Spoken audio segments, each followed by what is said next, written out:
Thank you, everybody. Good evening. Thank you, and welcome to tonight's event. Can you guys hear me okay? Can I start there? Yeah, perfect. Awesome. Thank you.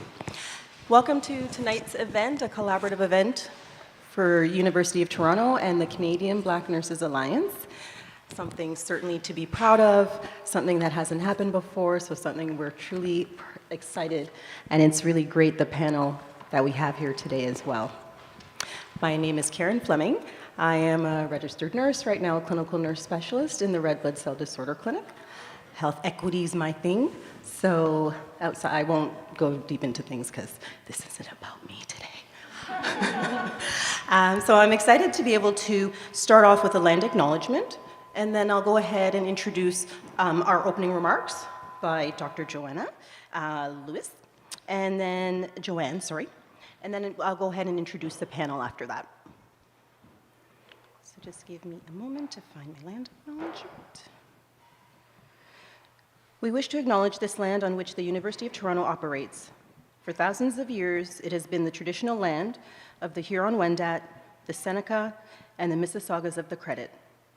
Today, this meeting place is still the home to many Indigenous people from across Turtle Island, and we are grateful to have the opportunity to work on this land.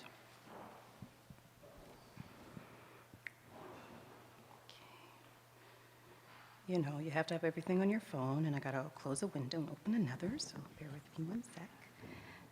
Oh, okay. So I'm gonna read Joanne Lewis's bio. She's an assistant professor in the teaching stream in the Lawrence S. Bloomberg Faculty of Nursing. She's a nurse practitioner at a community health center in downtown Toronto. Her clinical practice is related to infectious diseases and the populations of newcomers, non-status persons, those with mental health and addiction issues. As part of her clinical role, she is involved in political advocacy and networks which aim to decrease healthcare inequities for these populations. She is also an assistant professor, which I've mentioned to you, and in this role, she teaches in the graduate and undergraduate programs, where her teaching and scholarship focuses on anti-racism and anti-oppression in clinical and academic settings. I'd also like to say I have the pleasure of working with her as a part of the Black Health Equity Working Group at U of T. It's my pleasure to invite her up here to do the opening remarks.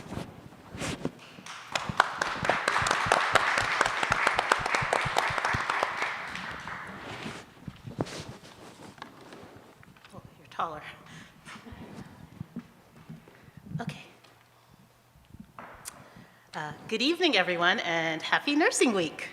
My name is Joanne Louie, and I'm honored to be speaking to you tonight on behalf of the Lawrence S. Bloomberg Faculty of Nursing and our Dean, Linda Johnston.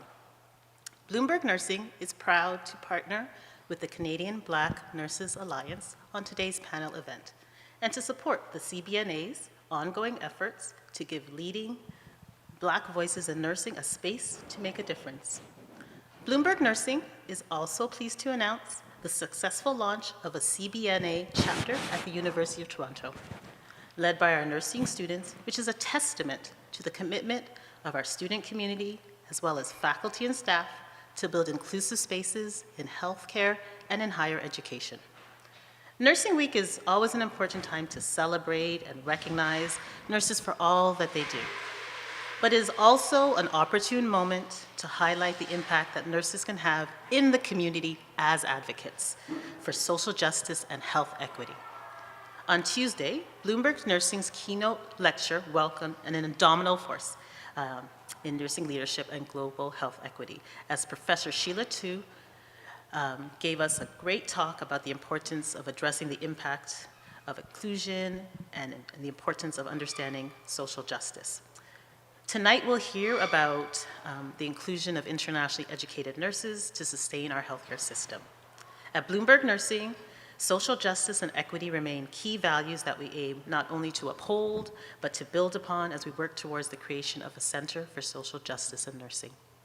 This future center will benefit communities that we serve and the next generation of nurses because, as you know, nurses need to be the ones advocating and dismantling systems of barriers and racism to include inclusive practices in healthcare. Thank you for the opportunity to speak to you, and I hope that you enjoy tonight's discussion. And thanks to all of you. Thank you.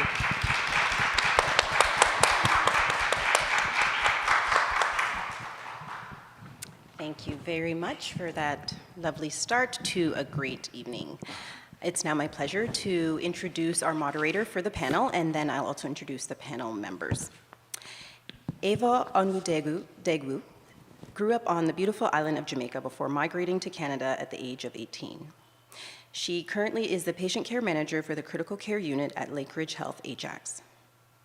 She has held various positions at Unity Health, from staff nurse on the resource team to professional practice leader for nursing practice and education. She's been a manager of nursing practice and education, a clinical educator, nursing and assistant patient care manager as well. She's had the opportunity to work in academia as a clinical instructor and clinical advisor. She also currently is an adjunct lecturer at the University of Toronto. As the Vice President and Director of Academic Relations at CBNA, she's motivated by her desire to empower and build another generation of leaders who will forge the way for generations to come.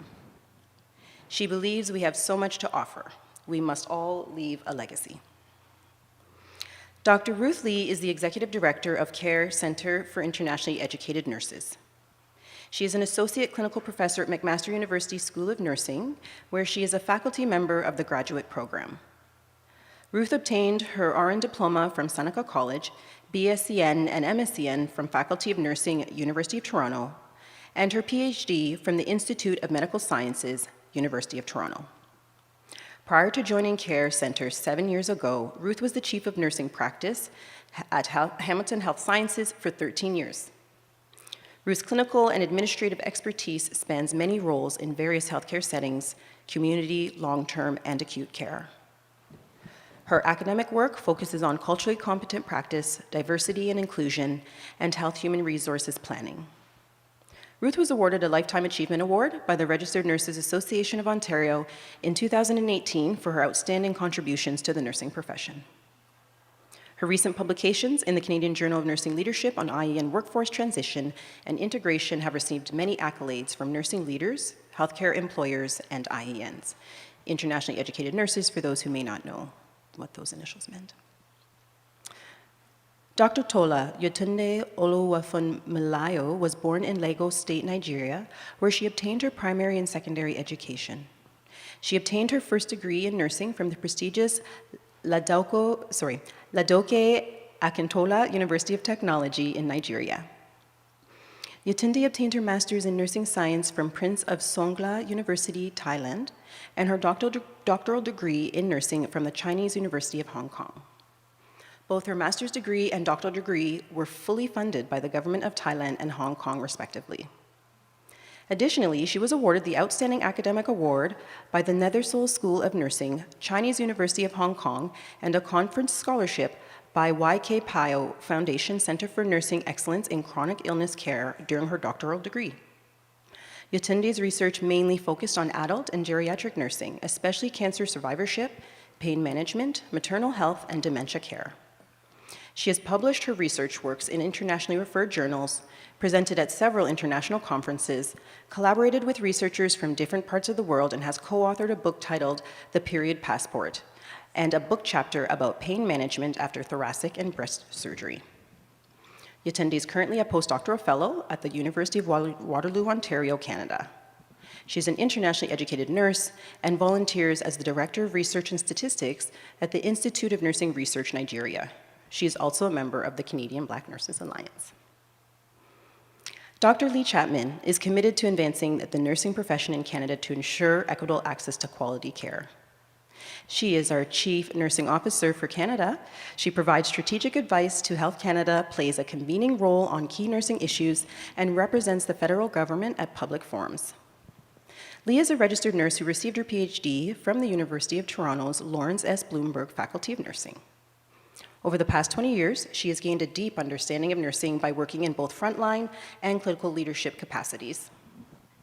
In addition to her role as CNO for Canada, Leigh continues to work at a community-based consumption and treatment site in Toronto where she provides harm reduction services and frontline care. Please join me in welcoming our guests, and I will let Ava take over. Thank you.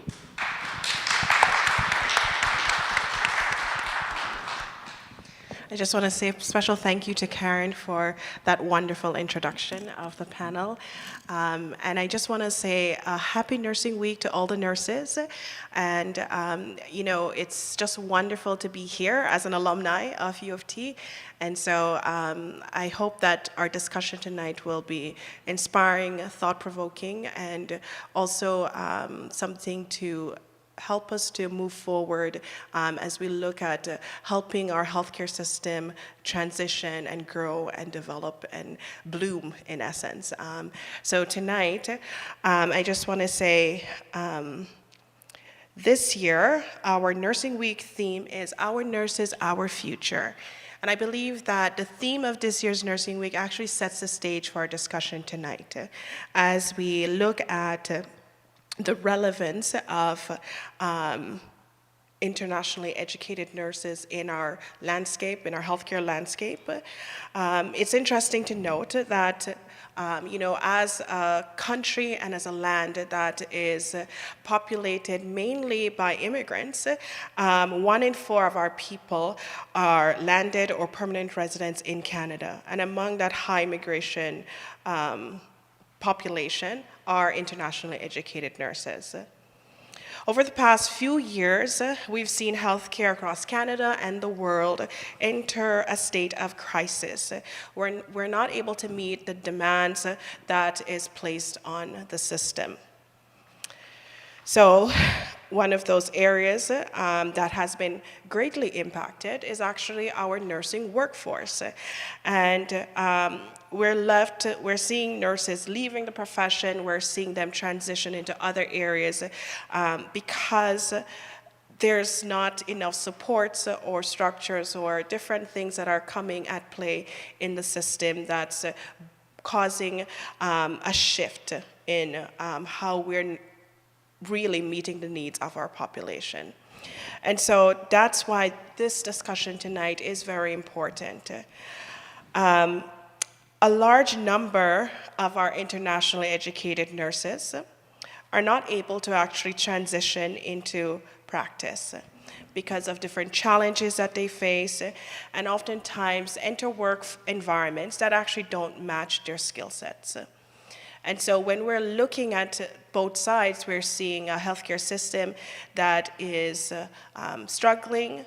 We're seeing nurses leaving, but we also have this large population of nurses that can actually come in and support the system and build the system. And that's why the theme tonight is Untapped, looking at the potential and the resources that these nurses have, the value and the wealth of skill sets that they have to bring into our healthcare landscape and support a system that really needs that support.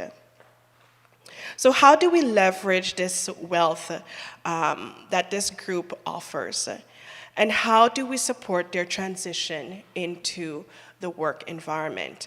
Tonight, we have Dr. Ruth Lee, as was mentioned, from the Care Center for Internationally Educated Nurse, who will be sharing with us tonight some of the work that they do in supporting these nurses, and we'll also be sharing how we can better support their entry into practice in areas that match their skill set. Dr. Ruth? Thank you, thank you. I know this is not about me, but I'm going to say something about me. I look to my lady to the right. I have utmost respect to you. Thank you. Because, first of all, you're an IEN. You also teaches at the Chinese University of Hong Kong. I'm a native of Hong Kong. I can tell you, it's not till I get my PhD, I dare to tell people I was not able to get into nursing school in Hong Kong. That's why I come to Canada. Here you go. I salute to you. So if people think that IEN is second class or whatever class, you're wrong. It's not easy to become a nurse in other countries. You think it's hard to get into nursing school in Canada? Try other countries. So one of my downside not able to get in is that I walk into being screened, go under this bar here and say, you did this much from your head to that bar, you're out. Okay, very, very strict criteria in many, many countries. So we as Canadians, we're so lucky. We're so fortunate to our chief nursing officer. We're so very lucky to have the whole world's nurses come to Canada by choice. And we are absolutely very humbled by that gift from the world. And we need to make sure that they return to the profession they love, and then put the good skills and the international perspective and the global experience to this land of multiculturalism, the multicultural mosaic of Canada. So on that, I also thank you for the kind invitation. So now you know I'm not an IEN, but I'm absolutely passionate about IEN. When I work at Toronto Western Hospital, some of you work there and know that hospital. It's very close to Chinatown. And people know me. Some of you know me, actually. It's good reunion tonight. Know that I absolutely love food. That's what Chinese is about, right? We live to eat, not to eat to live, right? So food is very important in the culture. And I make all efforts to be able to have some meal in Chinatown. And I run into people washing dishes, waitress and all that. They're nurses. They're nurses. When we are crying, we meaning when I was at Toronto Western, crying for them to look after the patients. And it was just heartbreaking to see that we're wasting talent from all over the world. So it's at that time it planted a seed in my heart that I need to do something about this. So when Care Center started to develop, actually, Julie nodding her head, one of the founders of Care Center for Internationally Educated Nurses is St. Michael's Hospital, and now Unity Health Toronto. The Maytree Foundation gave us some seed money to do some research work to establish the fact that, yes, indeed, we do need a center to help those IENs. So I've been a volunteer. I've been working with CARE kind of in the periphery over the years. And in the year 2017, I have the honor of being invited to come work at CARE. Initially say, just fill in for 6 months. And guess what? 7 years later, I'm still there and loving it. So when you have your mission, when you feel that you're helping people every day, it's not work. It's such a fun job to have, and I cannot say thank you enough to many of the kind of clients, IENs, as well as partner organizations such as Unity Health, who have supported us over the years, and also people heard about the SPRAP program, right? The supervised practice, education partnership program. We initiate that with the CNO, and then now become a provincial initiative. So very honored about that. So Care Center started in 2001, so we just celebrated our 22nd anniversary.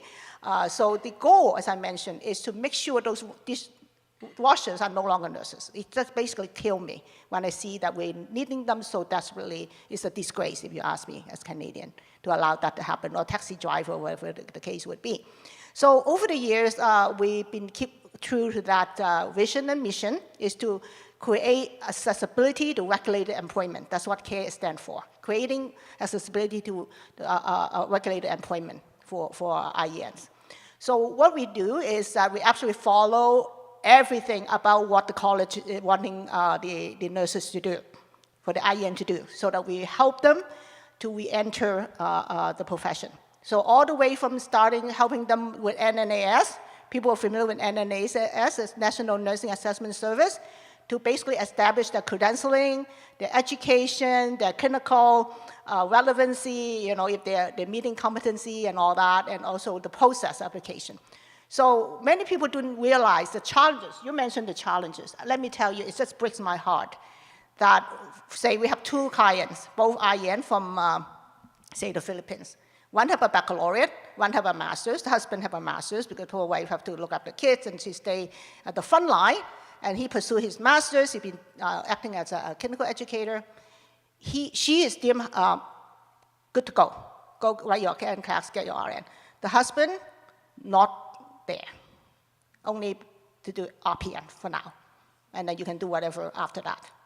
So you can imagine the hardship created within the family alone, particularly for nurses from traditional cultures, right? So Care Center basically also have settlement services that we help them, the kids need school and all that. So in our case manager, we have a case manager model. The case manager basically is the person, the go-to person for all the IENs.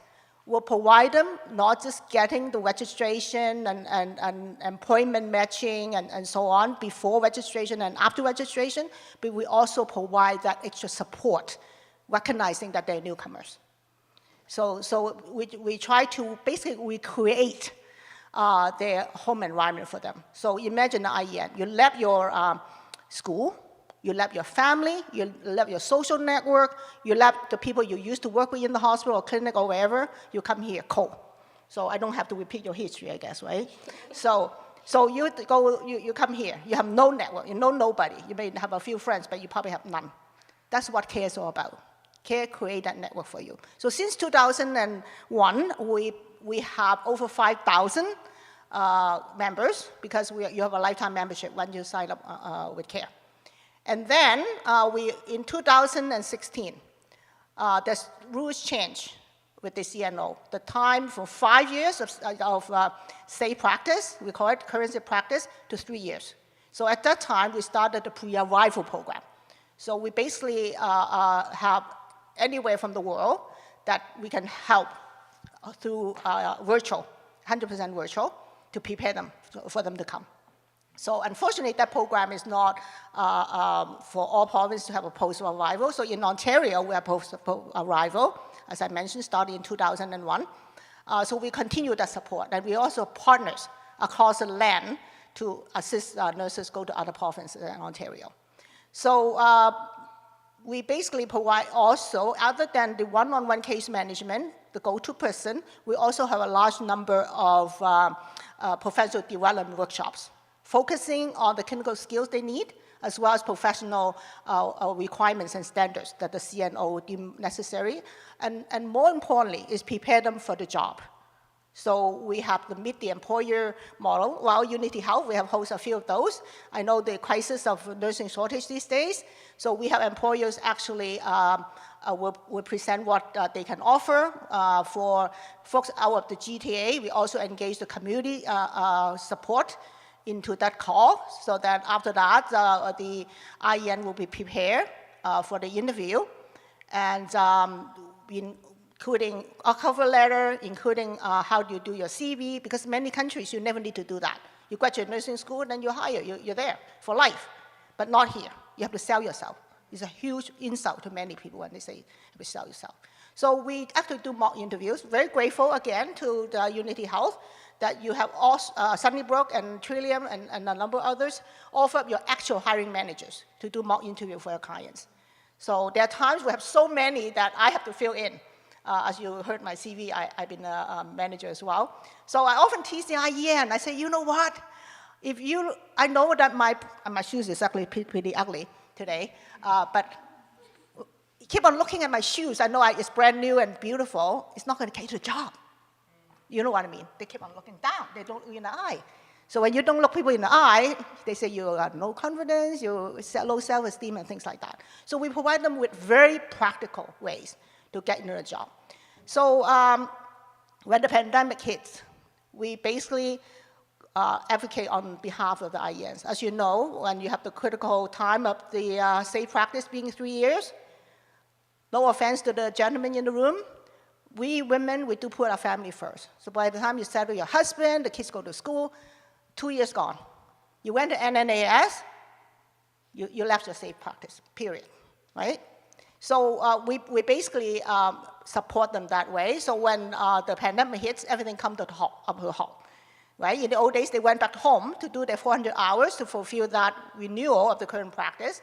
So we went to to the college and basically begged them to say, we really need to change this, right? These nurses are immigrants. They're permanent residents. They belong to us. I'm sorry, I'm not going to let them go. They are ours.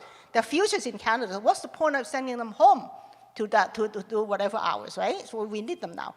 So after a few negotiation meetings, and they basically probably want to shut Ruth Lee up, they say, okay, if you want to do a little pilot and if you have an employer partner, you do it.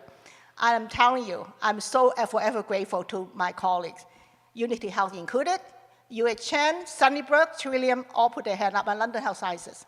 So we started with UHN, we did a pilot, and the first pilot happened in 2021 in the summer, very successful.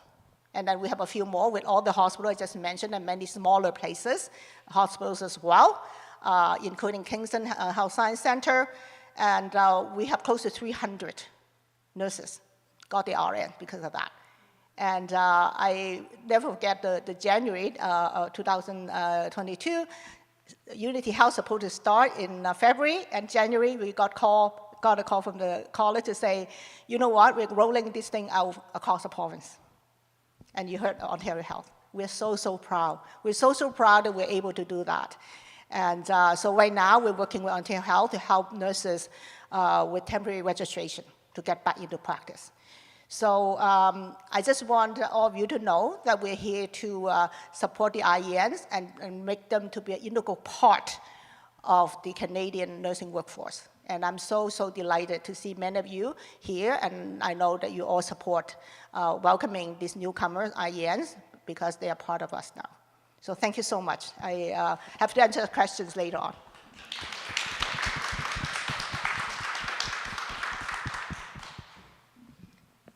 Thank you, Dr. Lee, for sharing information I certainly learned from you. I had a couple things I forgot to mention. First of all, as Dr. Lee mentioned, question and answer period. We won't have a formal question and answer period today. What we have is you will see there are some QR codes or pieces of paper that look something similar to this. There's some on the edges and definitely on the tables as well, and I can put some on the chairs so you guys can scan the QR code. One is to submit questions. So in our future event, we'll be able to really, amalgamate all the questions we get, make sure we kind of sort through them, make them more focused, and then we can have that as an additional event. So please know the QR code, it says submit your question. You use that one. The other QR code's for your evaluation. So if you've got to leave early or anything, please just scan the QR code before you go, and you can just do the quick evaluation. Thank you guys very much. Thanks, Karen. I want to say thank you, Dr. Lee. That was amazing. Just hearing your story, and I think it's important the piece you brought when you said you came to Canada to be a nurse, and that's the journey that our internationally educated nurses are coming here with, that they're following their passions, they're pursuing purpose, and they're coming here to do that. And so, as we look at our community, and I think about Canadian Black Nurses Alliance, and one of the important things is having community and that idea of inclusion. And you brought up those points in the need that internationally educated nurses actually, when they're coming into Canada, they need that community, they need that support, and so it's so vital that they're able to have that safe place that they can come to support them to come into the work environment. And it is such a sad thing to know that so many don't have that, and so many are not able to transition well. And so I'm so happy for the work that you're doing at CARE, and for all the partners that are involved in making this a success story for so many internationally educated nurses. And as we talk about passion and pursuit, I just love Dr. Tola's story in terms of how she's pursued her nursing journey and the different places she's been, and that diversity in education. And I think it's so important as well to bring forth the point that as we look at our nation, the first point I brought forward was that we're a land of immigrants. And as clinicians and healthcare providers, one of the key things is always knowing that we have, one, research to back us up, but also knowing that we need to reflect the community we're serving. And so it's so important that as we are looking at internationally educated nurses, it's an opportunity to do that. And so, Dr. Tola, I'd love for you to share your experience and share your journey to where you're at right now. Okay, thank you very much. It's a great pleasure to be here today and to be amidst all of you. And thank you, Dr. Lee, and thank you, Dr. Leigh, for the opportunity. It's nice meeting you. So I started as this little girl in Lagos, Nigeria, who grew up in a not so poor and not rich at all, but not so poor family. And your only way to out of poverty, so to say, is education. And I chose to be a nurse. So some people say nursing is a calling. Some people say nursing is by choice, but others choose nursing. So I chose nursing, and this choice cost me 4 years. Like Dr. Ruth said, that for some people it is very difficult. I waited 4 years to get into nursing, and I didn't get into nursing after 4 years, yeah.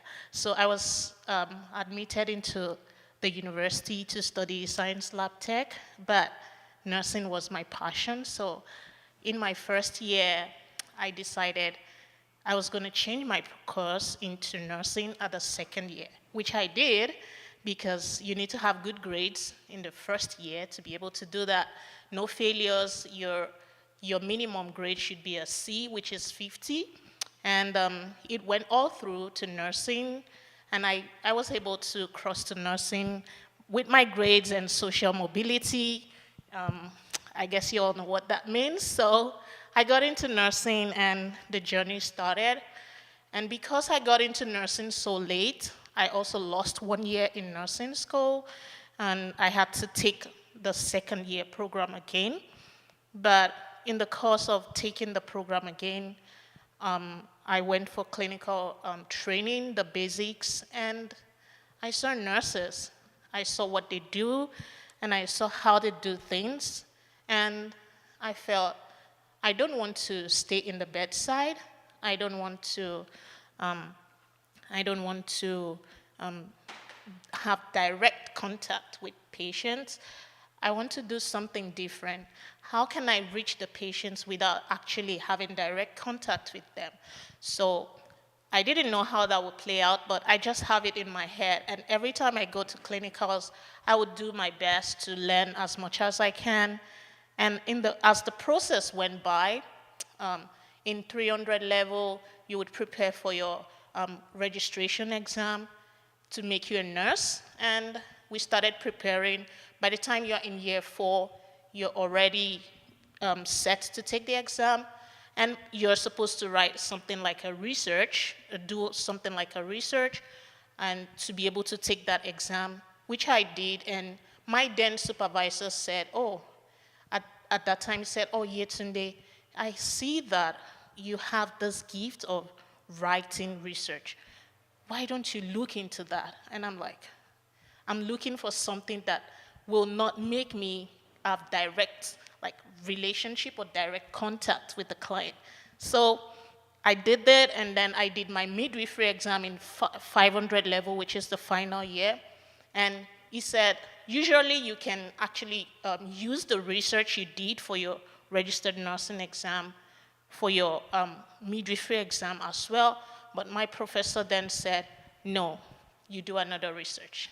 I'm like, oh my God, you're gonna kill me. And he said, because you're going to do research. So I did another research, started all over when my mates were reading for the exam. I was busy writing chapter 2, writing chapter 3, going back and forth with my professor. And at the end of the day, I passed the exams, graduated school, and before I graduated, my fiancé, then now my husband, when we met, he was like, what's your dream? And I said, I want to get to the highest point possible in nursing, and I want to get that highest level of education. I want to teach nursing. And he said, okay, because I also want to get to the highest level of education of my career. And he was already on his way out to a scholarship in Thailand. And he said, when I get to Thailand, I will check if they have the same offer for nurses.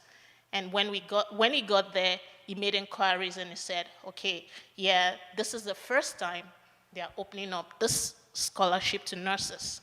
And I got into the program.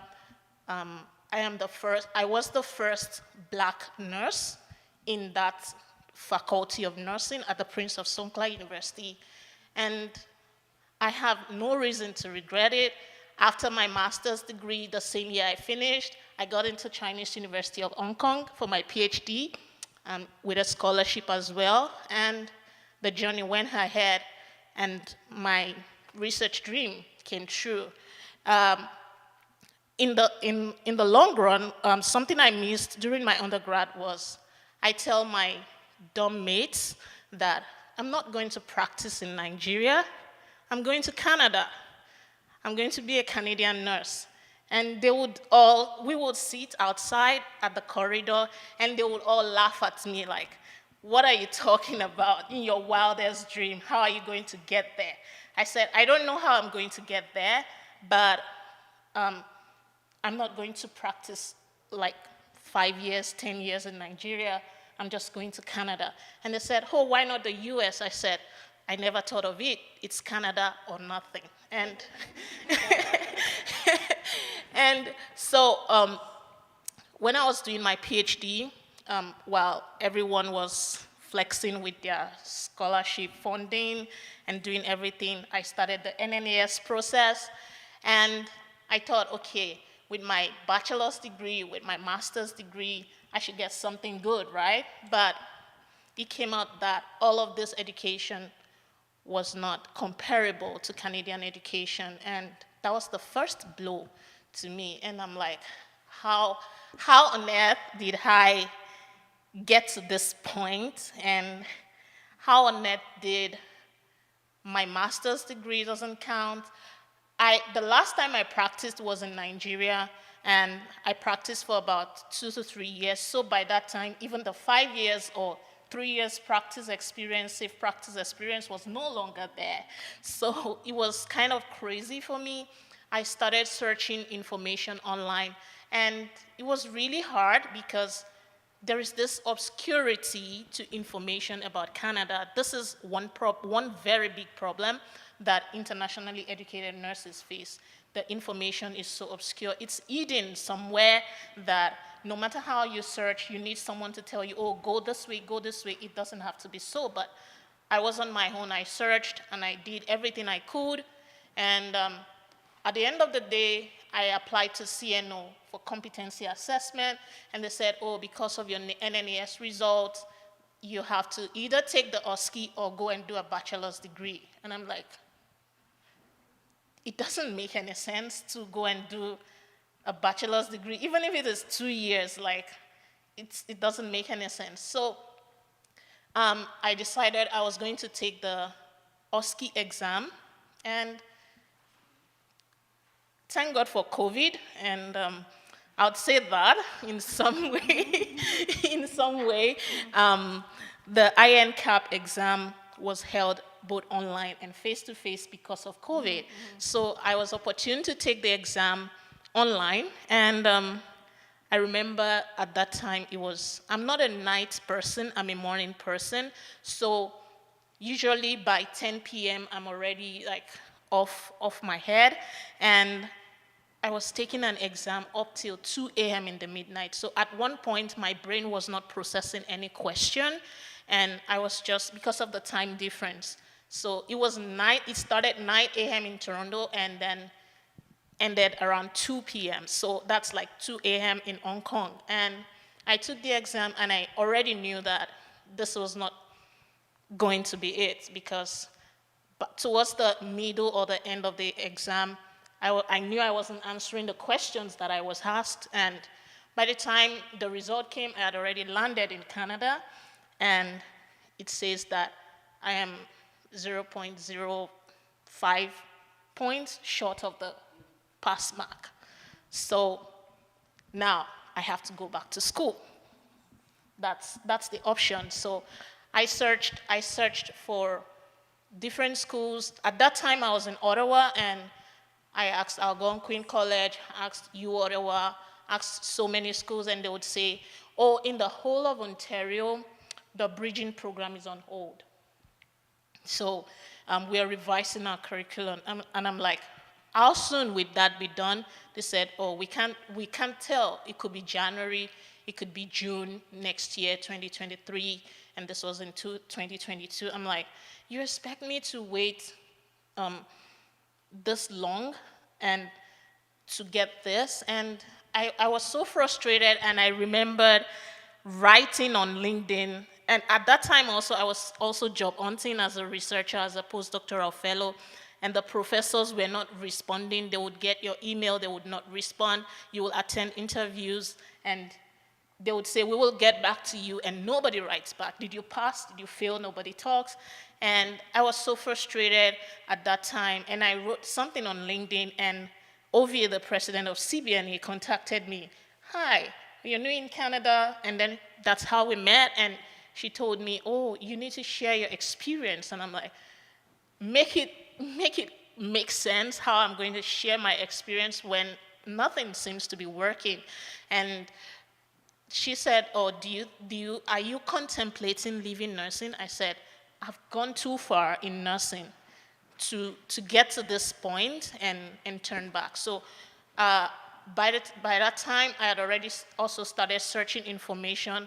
I looked into CNO's website, and somewhere at the back of the website, if there is something like that, there was an information saying that these are some of the schools that offer like bridging programs. Then I contacted Fanshawe College, and Fanshawe College said, oh, in winter, we are opening up this program. It is funded by Ontario government, and it's for internationally educated nurses. Submit your documents, submit this, and I did, and I just completed the program on Tuesday or Wednesday, yesterday, yeah. So it was an amazing journey for me because I've not gotten there yet because I don't have my grades in, so I don't know what that will say and what CNO would say, whether you need more courses or you need to take more programs or you can have the authorizations, because the problem is I need the authorization to write the NCLEX exam. This is where the problem is. So throughout all this process, I sit down and I think and look back and I say that in Canada, this is a similar problem that people face. Some people are stuck in the loop of the NNAS. Some people are stuck in the loop of the competency assessment. Some people are stuck in the loop of practice experience expiring. A lot of challenges that many people are facing. I know that some provinces are working hard. They are rolling out new initiatives every time. At the same time, the bottleneck is still there. And it brings me to the thought that, is it a Canadian problem or is it my problem? So is it a systemic problem or is it a personal problem? Do I have problem with nursing knowledge or do I have problem with understanding the Canadian system? What does Canada want from an IEN? Do they want you to know how to practice in Canada before you get to Canada? Or do they want you to have knowledge about nursing? Are they assessing knowledge about nursing? And when I look at the whole process, I feel like the Canadian nursing system is more of the latter than is more of the former than the latter. That is, they want you to understand the nursing, the Canadian system before you even enter into Canada. So it brings me to the analogy of you're expecting a fish that you brought out of water to climb a tree. It's not possible that way. So this is the dilemma of IENs. They are like a fish from the ocean. You bring them out of the water, and then you ask them to climb a tree. You assess their nursing education as a Nigerian educated nurse. You assess my education based on my Nigerian curriculum and compare it to Canada curriculum and say that I don't meet your standard. Canada did not prepare my Nigerian curriculum, so how will it meet the same standard? It's not possible. But you give me the opportunity to face NCLEX, and I pass it in one sitting, it tells the difference that I have nursing knowledge. Even though I don't have Canadian experience, even though I don't have the knowledge about Canada, I am a nurse. And that's what binds us together. Thank you. I wish you know about care earlier. And I'm going to demand the CNO to put us as one of the places to go to, because we used to be in the beginning, but they took us off. So when you go to them, you don't see us. So I feel awful. I feel very sad that you waste so much time. Yeah. So you and I will talk. All right, thank you. Sorry, Leah. I'm just too upset about this heart-wrenching story. It was. Thank you very much for sharing and being vulnerable and opening up and sharing your story with us. I didn't forget those online, but for those online, for the QR codes, you can find them on social media, the CBNA social media handles. So please go there, and then you guys will be able to access the survey or submit any questions. Thank you. Thank you. Thank you, Dr. Tola, for sharing your experience. That was, wow.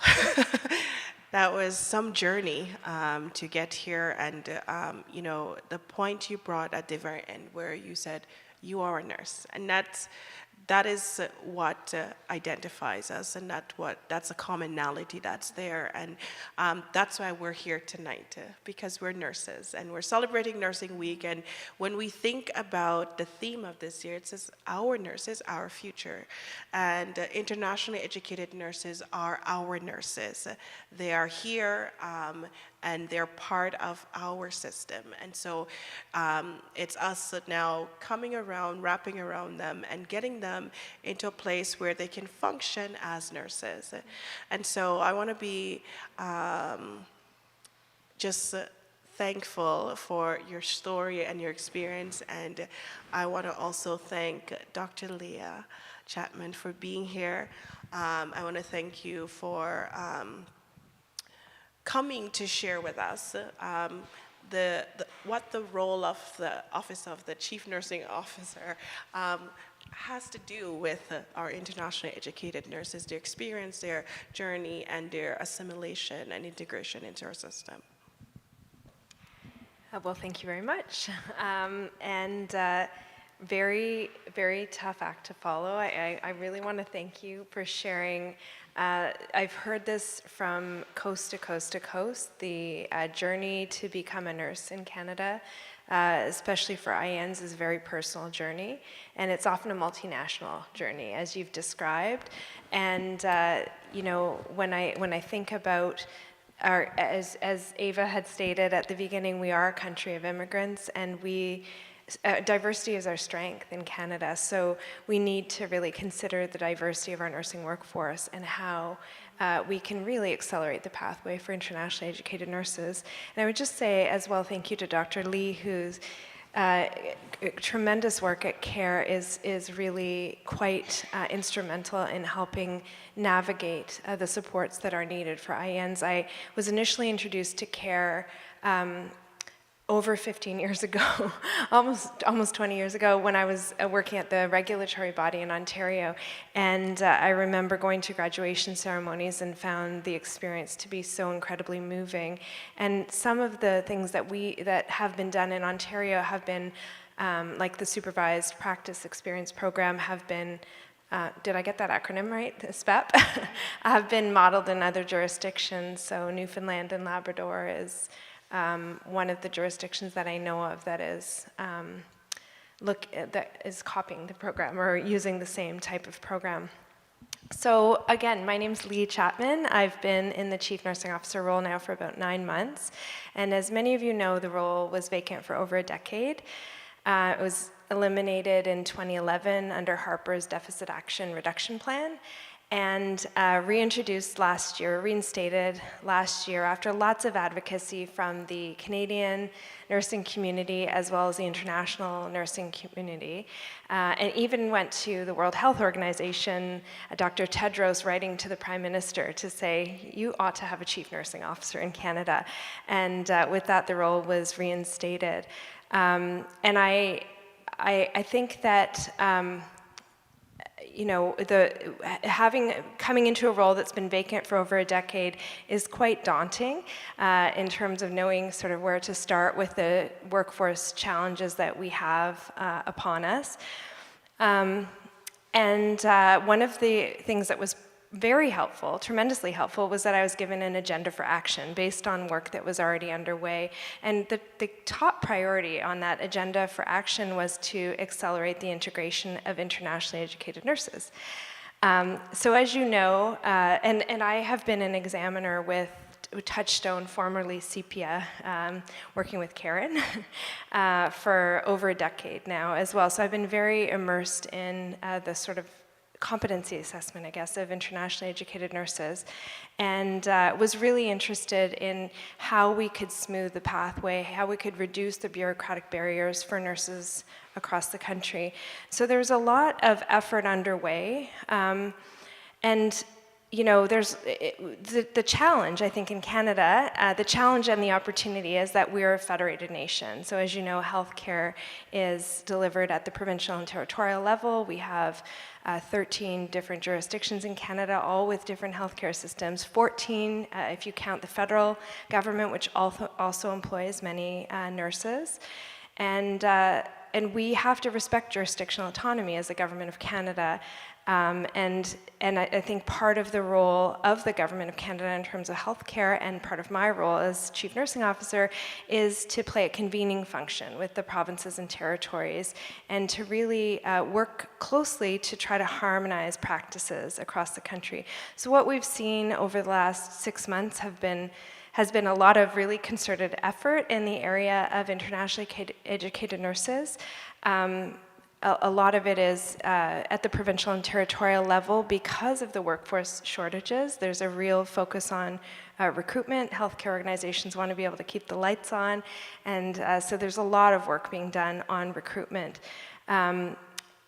for domestic and internationally educated nurses. And so we've seen the emergence of alternative competency assessment streams, navigation supports, and the streamlining of NNAS as well, and sort of recognition that we need to accelerate the pathway for our internationally educated nurse colleagues, those who are choosing to come and live and work in Canada. And I think there's still a tremendous amount of work to be done on language proficiency, you know, ensuring the requirements are congruent with IRCC, ensuring that they're consistent across the country, ensuring that educational requirements are consistent, and that there is really a harmonized pan-Canadian approach. Because I think the challenge is when we have differences cross-jurisdictionally, it creates even more competition from different provinces and territories, and from across different provinces and territories. And I think that is quite confusing for both domestic and internationally educated nurses. And so that's something that we are definitely looking at from a federal perspective. And I would just say as well, you know, I approach this work from sort of an equity lens. I work with Joanne at Regent Park Community Health Center with equity deserving groups. And I really think that we need to be considering, when we think of nurses in Canada, of course, we're operating within a nursing shortage, but we are operating within the context of a global nursing shortage. And so we need to recognize that these are our colleagues from the global nursing community. We have a shortage in Canada of doctorally prepared nurses, and we have international scholars who we need to be really laying out the red carpet for, because they are our educators, our researchers, who will only enrich our healthcare system. One more thing I'll say on the sort of national context is that we as a nation need to be very mindful that we are respecting the global principles of ethical recruitment, and not depleting, as a rich nation, not depleting developing countries' human resources. And this has been, you know, most of my work has been domestic because of the health workforce challenges that we have underway, and because we have a huge international moment in Canada in July with the world's biggest nursing conference coming to Montreal. But I did have an opportunity recently to do some work in the Americas, so the whole region of the Americas, and it was very clear to me that richer countries are really seen as where the greener pastures lie, and so often this creates a huge conundrum for countries that are struggling to support their own health human resources, struggling to educate nurses, and educating nurses only to have them leave. And this is particularly acute in some of the Caribbean countries where they actually aren't able, they're not connected to any other landmass and can't bring nurses over unless they're bringing over agency nurses at a premium. So it's very difficult, I think, in the region of the Americas, but I think obviously this is an international phenomenon, and we really need to, we really have work to do in terms of accelerating the integration of internationally educated nurses and reducing the bureaucratic barriers. And one more thing I would just say on the notion of diversity is that, on the practice side of things, nurses, we know that nurses experience racism and discrimination in the work environment. And there's things that the federal government has done. So for example, during COVID, there were changes made to the criminal code under Bill C-3 to ensure that it was illegal criminally to harass or assault a healthcare provider. And this was made really as a result of the protests that were occurring, which were actually impeding access to healthcare facilities for those who were working. And we know that there's also horizontal violence. There's a lot of discrimination and difficulties in the work environment. But we often are at a loss. One of the things that I think the pandemic has shown us is that we don't have a good sense of workforce planning data. We don't have health human resource data from a pan-Canadian perspective.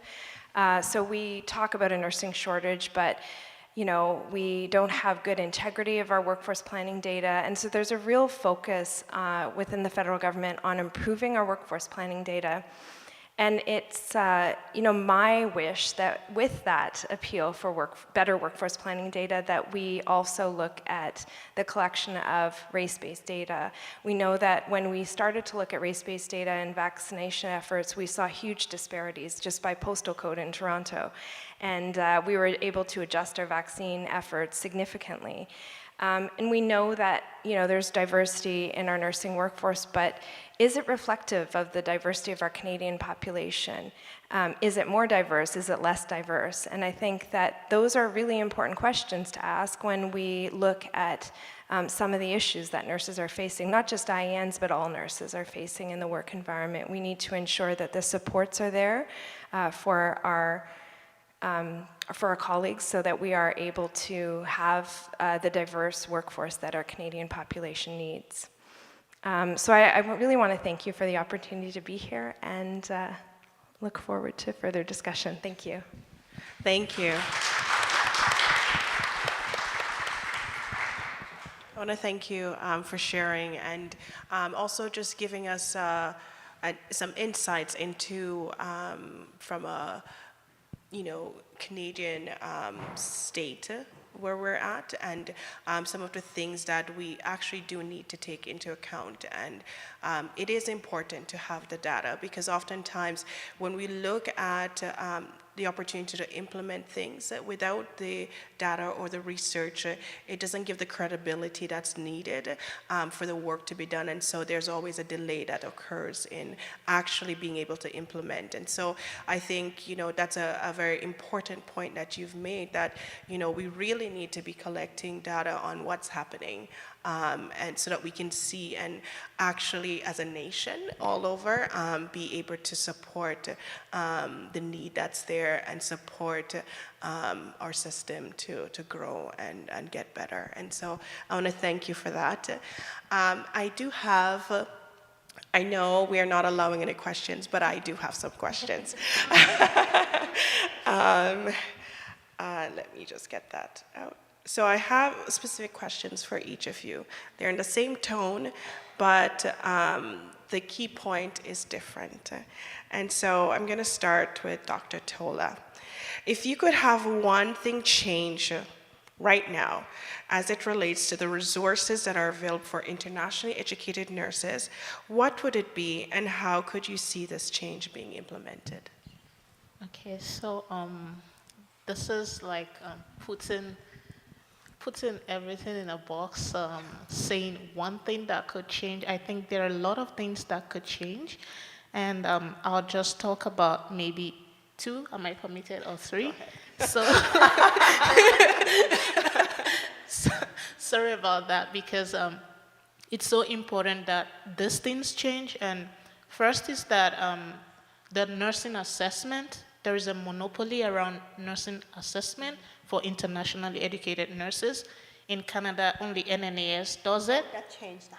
Yes, it changed now, but not all provinces use it. So it's the provinces that use it, different ones, I think Alberta, New Brunswick, and maybe Nova Scotia, but there are still other provinces that are not using it. They still use NNAS. So imagine that there are 5,000 internationally educated nurses, and about 4,000 apply to NNAS because it's the most popular, and most IENs think that's the most acceptable, and they have to wait. Some have been on the queue for like 2 years. They don't have anything to show for it. So I think that monopoly should be broken across provinces, so that there would be more bodies doing the assessment. And because I believe each regulatory body provide the standard to which the assessment body will assess against. So why not have more? And this reduces the duration of time people spend assessing. And another thing is, I thought of it that nursing in Canada, I see a win-win situation if, as an internationally educated nurse, Canada wants internationally educated nurse to have Canadian education, and you send someone who already has a bachelor's degree to go back to bachelor's degree. Why not open like an international pathway for master's degree? One of the criteria for you to graduate from this program is that you must pass the NCLEX before you graduate your master's degree. This is not something that is accessible right now. You need like a certificate of good standing from the College of Nursing to be able to get into master's program as an internationally educated nurse. So if this barrier is broken, I get the NCLEX I want, I can practice as a nurse. You are satisfied that I have Canadian education experience. So I think these are major things that I would like to see change in the Canadian education system. So yeah, and I also think that the information barrier should be kind of broken, because I come from Nigeria, where every information is laid clearly. This is the process, do this, do this, do this, do this, you arrive here. But in Canada, you have like, do this, and then go back here and come back here. So it's kind of like weird for someone who is coming from a different culture to see how things run because they are new here. Let there be like a straightforward process. I know there is no one-size-fits-all shoe, but if the process is kind of like streamlined, it's easier for people to get information. They know where to go for information, how to access the information. I would like to say that I saw care through LinkedIn before I came to Canada. At that time, the immigration had not approved my PR, so I didn't meet the requirement for the PASS, the PASS program, right? Mm-hmm. So, but along the line, I was completing my PhD, so I forgot about that and came to Canada on my own. So that's another thing. And I looked through the PASS again yesterday before coming here, yesterday when I was preparing for this program, and I saw that majorly the requirement is PR. There are some people whose husbands are studying here and they are on open work permits and they are nurses. What about them? Now you know what I want to say. What my dream is. So it's like it's okay what CARE is doing. I hear, I see everything. I appreciate all the efforts, but at the same time, it should not be there are some people who can legally work in Canada, and some people are fleeing war, they are refugees, they can legally work in Canada as well. So it's like maybe the criteria should expand a little bit beyond permanent residents. Thank you very much. I'm going to take this and send it to IRCC. Thank you, Dr. Tola. It's awesome that you shared that. And the one thing that kept coming up in my mind as you're sharing is how important it is for us to have, and I think we're trying to get there, this diversity in terms of what's informing what we do. When we think about research, diversity in terms of representation to inform the process and making sure that it is really reflective of the population. And so I thank you for that. Thank you. The next question is for Dr. Chapman. If you could have one thing change as it relates to the experience of internationally educated nurses, what would it be and how could you see this change implemented? Well, it would definitely be to really smooth the pathway to accelerate the integration. I've heard this emotional story, like very similar stories that, folks have been here 3-4 years. Sometimes they've gone from province to province to try to figure out with their families, to try to figure out a smoother pathway towards licensure. And there's just a desperation to become a nurse, and such drive and commitment to the profession. And, there's risk of when the pathway to licensure is so difficult, and the immigration journey is so difficult, there's risk of the evidence of safe practice expiring. And so it is, sort of a desperate journey. It's cumbersome, it's lengthy, it's expensive. And I think we need to do all we can to reduce all of those bureaucratic barriers and just make the process much more straightforward, much more linear, and not sort of jumping around as Dr. Tola described, and really, less opaque, more transparent, and I think there's still an opportunity from a regulatory perspective to maintain public protection with a smoother, more streamlined pathway towards licensure. Thank you. That also brings up this, when we think about our healthcare system, it's everyone having access. And so it's so cool that you brought that point forward, that, it's how do we help them to have access to what they need to get to the point where they're practicing independently and contributing. And so I thank you for that. And the final question, but certainly not least, Dr. Lee, if you could have one thing change as it relates to policy for internationally educated nurses, what would it be, and how could you see that change being implemented? Is exactly what I just told you, Dr. Tola, is to open it up. Care center do have capacity in our peer arrival program. For example, right now, we cannot serve nurses who are not under the permanent residency stream or refugees. So if they're conventional refugee, that's fine. So recently, we're allowed to serve the Ukrainian folks who come here. They're not refugees, but the provincial government allows us to serve them. We're happy to do that. I've been like a broken record. Officially, Care Center, because we're funded by the Ministry of Labor, Immigration, Training and Skills Development in Ontario and the IRCC nationally, our role cannot be advocacy. So you don't see Ruth Lee walking out Queen's Park having, shouting our slogan and things like that. But we do it behind the scene. We inform the college, for example, I mentioned, we went and see them. We talk to the ISCC, our funder. We talk to our provincial government to say, here is the situation. For example, up to 18 months ago, we're allowed to support nurses under the caregiver category. As we all know, coming as caregivers is a lot easier to apply for PR, right? So a lot of them, knowing that they will be eligible to apply for PR after the contract. Some come here for 1 year, some come here for 2 years. In these 2 years, we used to be able to support them, right? So that they all line up, get their assessment done and all that, and they be just, ready to go as soon as they're done.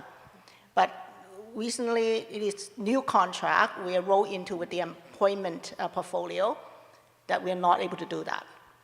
So again, we've been advocating very hard, and I'm really glad well, it's not glad for you, it's heartbreaking for me to hear your story, but it gives me that evidence again to say that, it's not just me observing other clients of ours, but we have a living example here. It's a disgrace, if you ask me as Canadian, to have a scholar yourself not able to re-enter the profession. So I think this is something, it needs a systematic change, and I'm so glad that we have the Chief Nursing Officer here with us, and we're going to be behind Leigh 100% of the time to move the agenda and to put the resources so precious to the whole world, as we know we have a global shortage, to put them into good use and excel, not just entry level.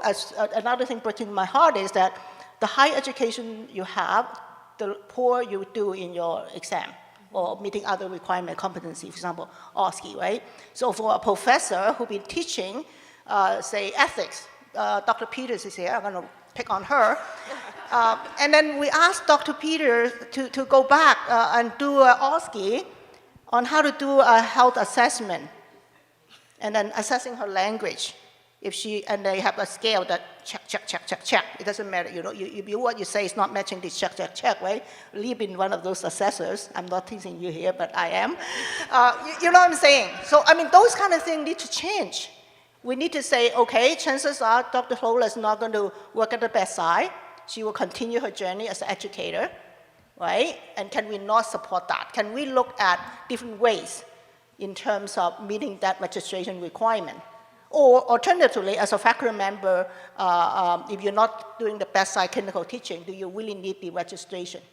I'm just being provocative here, right? So I think that's another thing. Another thing I really like to see is to have mentorship.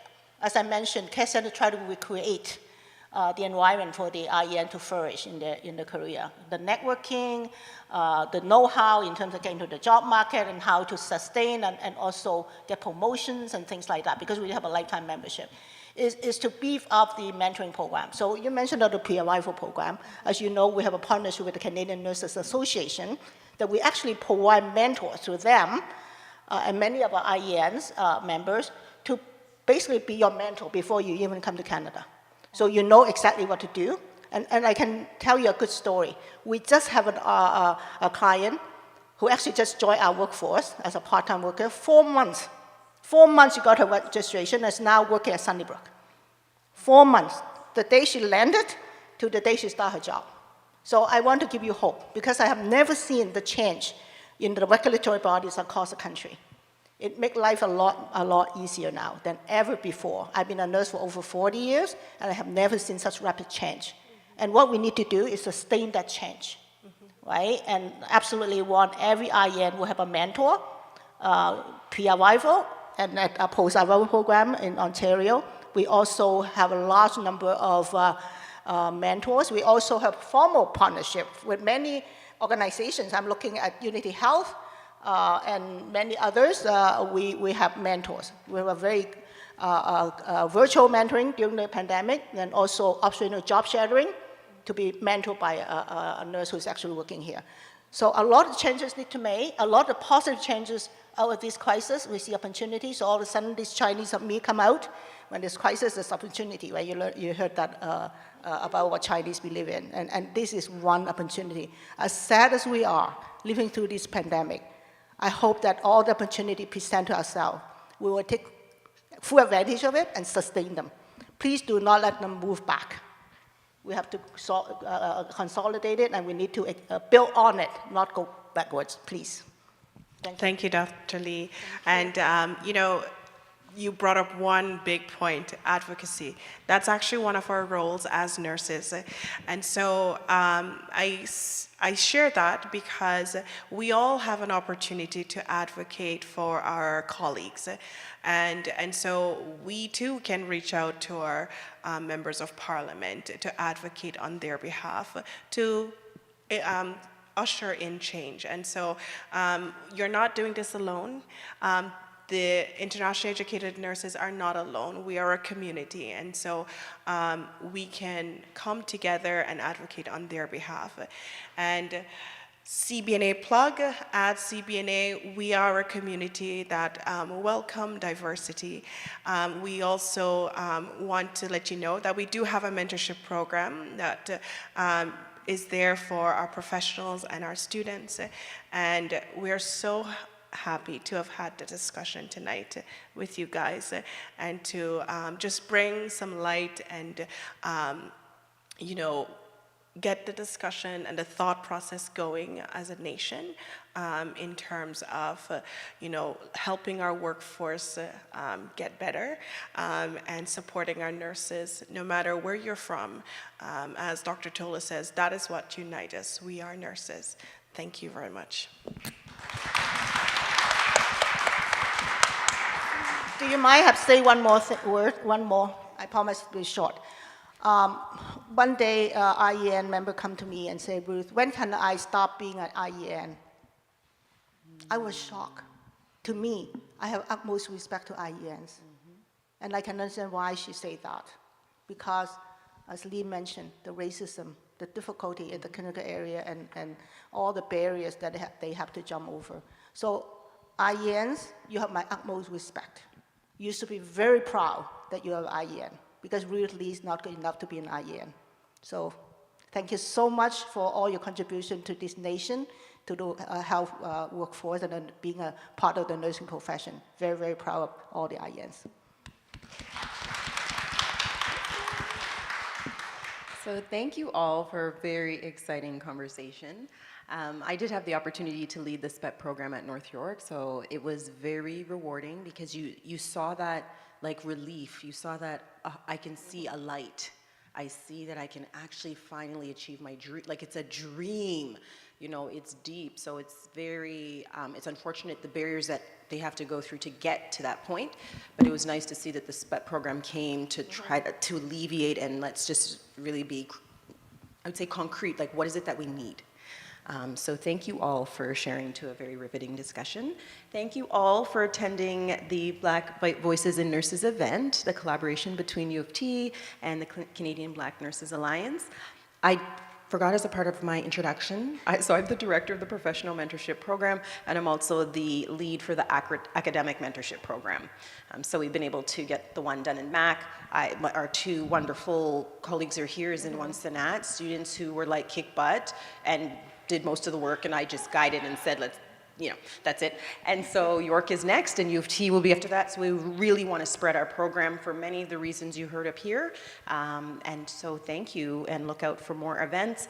Please don't forget the survey, scan the QR code, even as you're walking out. You can, you know, do it as you're going.